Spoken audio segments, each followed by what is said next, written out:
युद्धामुळे गॅस टंचाईसोबत आता महागाईचा फटका बसू शकतो। उद्योगांना लागणाऱ्या कच्चा माल 25 ते 50% महागल्याची बातमी आहे। उत्पादित वस्तूच्या किमतीही महागणार आहेत। युद्धामुळे उद्भवलेल्या गॅस टंचाईमुळे उद्योग नगरीतील 50 पेक्षा जास्त कंपन्यांना उत्पादन बंद करावं लागलंय। गॅसवर अवलंबून असलेले इतर जवळपास 95% उद्योग सध्या आपत्कालीन साठ्यावर सुरू आहेत।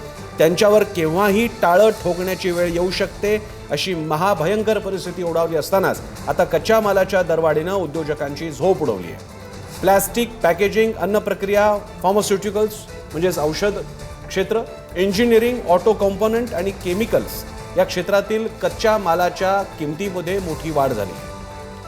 शिवाजी कळे दिल्लीहून आपल्याला अधिक माहिती देत आहेत। शिवाजी।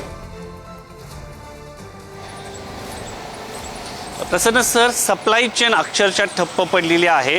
त्यामुळं एकतर कच्चा माल जो हवा होता कारखाना चालवण्यासाठी तो मिळत नाहीये, त्यामुळं देखील काम ठप्प पडलेले आणि मिळवायचं असेल तर त्याला मोठ्या दामाने खरेदी करावं लागतं। 25 ते 30% साधारणपणे किमती याच्या वाढलेल्या आहेत। गॅस नसल्यामुळं साधारण 95% गॅस आधारित उद्योग जे आहे ते बंद पडलेले आहेत। आपत्कालीन स्थितीमध्ये काही कारखाने सुरू आहेत, त्यामुळं एक तर प्रोडक्शन थांबलेलं आहे, त्यामुळं मागणी मोठ्या प्रमाणात वाढणार आहे, त्यामुळं मालाचे भविष्यामध्ये भाव देखील वाढतील। दुसरे म्हणजे हाताचे कामगारांच्या हाताचं काम गेलं जाऊ शकतं, त्यामुळं बेरोजगारी देखील वाढू शकते।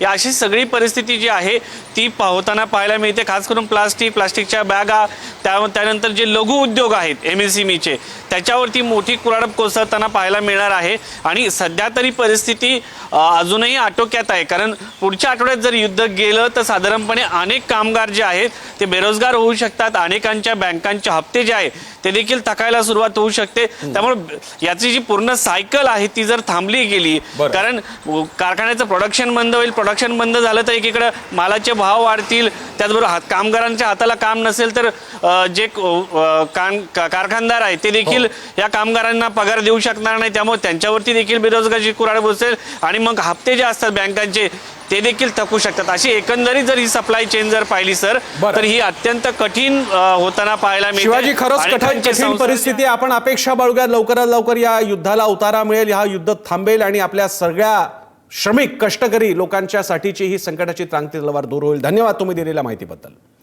युद्धामुळे नवी मुंबईतील औद्योगिक क्षेत्र संकटात आलेलं आहे। गॅसचा अपुरा पुरवठा, त्यातच चीनमधून येणारा कच्चा माल जलवाहतूक बंद झाल्यामुळे अडकून पडलाय। त्यामुळे 2,500 ते 3,000 कंपन्या बंद पडण्याच्या मार्गावर असून किमान 10 लाख कामगारांवर उपासमारीची वेळ येण्याची भीती व्यक्त होते। नवी मुंबईच्या औद्योगिक क्षेत्रामध्ये सुमारे 4,500 लहान मोठ्या कंपन्या कार्यरत आहेत। येत्या आठवड्यात परिस्थिती बदलली नाही तर इंजिनिअरिंग आणि प्लास्टिक उत्पादन क्षेत्रातील बहुतांश कारखाने मोठ्या संकटात येण्याची शक्यता आहे।